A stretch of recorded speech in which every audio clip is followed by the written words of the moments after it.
एक higher predator की presence. अगले ही पल उसने आधी खाई हुई लाश को थूक दिया और उसके पेट वाले मुंह से धीमी सी डर भरी आवाज निकली। इतना खूंखार मॉन्स्टर, लेकिन उसकी आंखों में पहली बार डर दिखाई दे रहा था। तुमने अपना पेट भर लिया है, अब खाने की कीमत के बदले अपना कोर मुझे दे दो, मैंने बिल्कुल शांत आवाज में कहा। अगले ही पल मेरी बॉडी हवा में गायब हो गई। विंड मूवमेंट, किसी को समझ भी नहीं आया क्या हुआ, और मैं पहले ही उस स्पाइडर मॉन्स्टर की पीठ पर खड़ा था।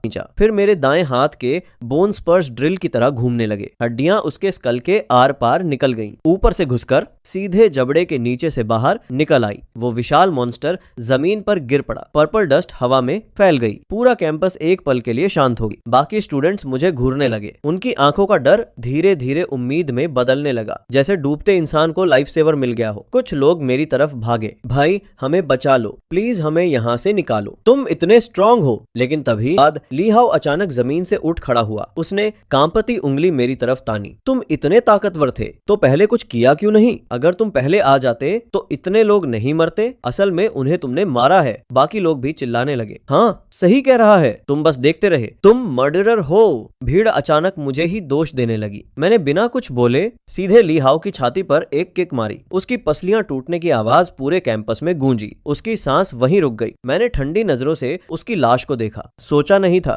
ज़ॉम्बी वायरस इतने नेक और शरीफ स्टूडेंट्स को भी इन्फेक्ट कर देगा। अचानक चुका था। मैंने मुड़ते हुए सिर्फ 2 शब्द कहे, गुड लक, और फिर मैं पर्पल मिस्ट में गायब हो गया। मेरे पीछे फिर चीखें शुरू हो गईं, मांस फटने की आवाजें, रोना, मौत। लेकिन मेरी हार्ट बीट बिल्कुल स्टेबल थी। मैं पहले ही सोच रहा था मेरा अगला शिकार कहां मिलेगा। अपोकलिप्स में सबसे पहले सेंट्स मरते हैं, सिर्फ रूथलेस लोग ही सरवाइव करते हैं। Act 4, the supermarket and the goddess. Jiangcheng university का सुपरमार्केट अब सर्वाइवर्स का आखिरी सेफ जोन बन चुका था, लेकिन असल में वो एक जायंट ग्लास कॉफिन था। रोलिंग शटर आधा बंद था। ग्लास डोर्स को शेल्व्स और वाटर क्रेट से ब्लॉक किया गया था। बाहर दर्जनों ज़ॉम्बीज लगातार ग्लास पर हमला कर रहे थे। उनके खून के निशान पूरे दरवाजे पर फैले हुए थे। अंदर की हवा बदबू से भरी थी। पसीना, इंस्टेंट नूडल्स और डर की स्मेल। लगभग 50 सर्वाइवर्स अंदर छिपे हुए थे। उनके बीच एक व्हाइट ड्रेस पहने लड़की खड़ी थी। उसके कपड़ों पर धूल लगी थी। चेहरा डर से पीला था, लेकिन उसकी खूबसूरती फिर भी छुप नहीं रही थी। लिन वई, यूनिवर्सिटी की सबसे खूबसूरत लड़की और मेरी पिछली जिंदगी की गॉडेस। वो टेबल पर खड़ी मेगाफोन पकड़े सबको ऑर्डर्स दे रही थी। सब पैनिक मत करो, मैंने अपने अंकल से कांटेक्ट कर लिया है। वो मिलिट्री डिस्ट्रिक्ट में हाई रैंकिंग ऑफिसर हैं। आर्मी जल्द ही हमें रेस्क्यू करने आएगी। तब तक सारे फूड सप्लाईज बराबर बांटे जाएंगे। जो भी खाना छिपाएगा उसे बाहर फेंक दिया जाएगा।